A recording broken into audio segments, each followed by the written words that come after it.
Welcome to the Exposure Magazine podcast from the heart of the British nuclear test survivor community. Today, on Veterans Memories, we are going to hear The Porton Down Experiment by Richard Bonas, as published in the autumn 2018 edition of Exposure Magazine. In 1957, 19-year-old Richard Bonas volunteered for a course at Porton Down, the Ministry of Defence Chemical and Biological Research Establishment. 60 years on, he tells his story. During 1957, whilst serving as a regular soldier at 39 Base Workshop REME-1, Bicester, Oxfordshire, I read a special notice on Part 2 orders concerning a forthcoming physiological gas course to be held at RAMC2 Porton Down, Wiltshire, lasting 1 week. Volunteers for participation in this course were invited to register their names in the company office forthwith. Special conditions were offered, plus an extra 28 shillings, about £1.40 pay, and a 48-hour pass at the end of the course as incentives. I volunteered immediately just to get away from Bicester for a week, as it really was a bad place to be stationed. And there were some 14 others from Bicester Garrison who had managed to get their names down in time. They were REME craftsmen, RE3 sappers, and some RAOC4 storemen. "What does physiological mean?" asked one of them. On arrival at Porton Down, we discovered to our joy that the food and catering arrangements were excellent. The restaurant was clean and pleasant. There were no long queues of men at mealtimes, and we had 2 female cooks who catered for us only.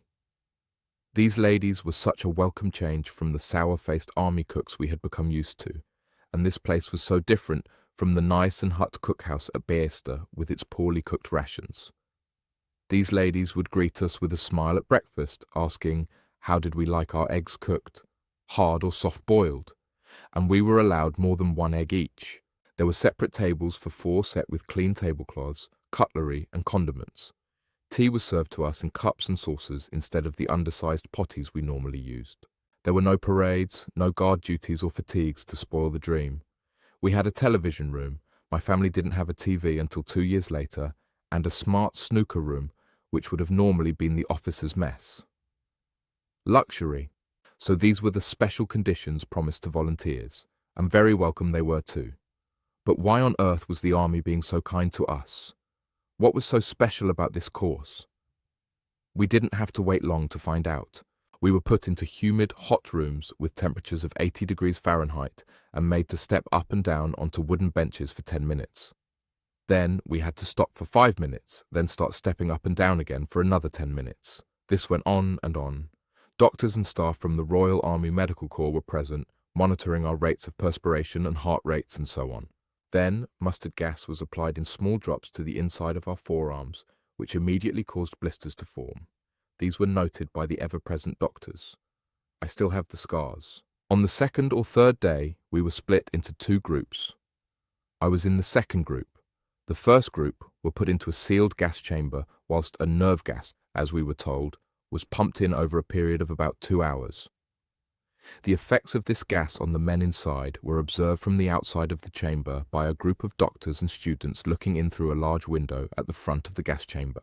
Later that day, the 2nd group, with me in it, had our turn. This time, the same amount of nerve gas was pumped in, but over a much shorter period of about 20 minutes. Its effect on us was immediate and dramatic. On taking my first breath of this gas, I found I couldn't breathe. It was as if a steel band had been clamped around my chest. The RAMC Lieutenant Colonel in with us, who wore a respirator, came over to me as I fell to my knees. He said that the choking effect was only temporary and that it would pass. Almost 60 years later, I still choke in panic.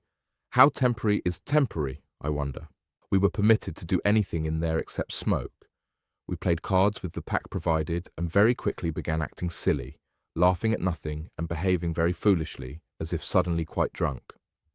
Never a gambler, I was losing money, but thought it all very funny. I felt exhilarated, light-headed, and couldn't focus my eyes properly. Looking round, I could see the Lieutenant Colonel at a desk writing notes in a ledger, and as if through a mist, I could see the faces of the onlookers outside peering in at us. What was in that gas which made disciplined soldiers behave in such a way? Not until 2004 did I discover that we had been subjected to sarin gas. Sarin is a chemical warfare agent, a substance considerably more deadly than cyanide. It's the gas used to great effect by terrorists on the Tokyo Underground Railway in 1995, when 12 people died and more than 5,000 were injured, some 2,500 of them needing immediate hospital treatment. The gas ruined our eyesight for several days afterwards. In my case, it has affected my eyes ever since. The pupils of our eyes shrank to pinhead size and stayed like that for 3 whole days.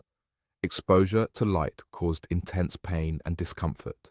To strike a match and light one's own cigarette was impossible, so we endeavoured to light each other's fags by turning our heads away, shutting our eyes tightly, then striking the match and holding it at arm's length to avoid its horrible glare. The other fellow screwed his own eyes shut, put the cigarette in his mouth and puffed hopefully in the direction of the lighted match. We made jokes about our plight as soldiers do, but there was nothing funny about it. It was quite frightening not to be able to focus your eyes, and any light hurt them.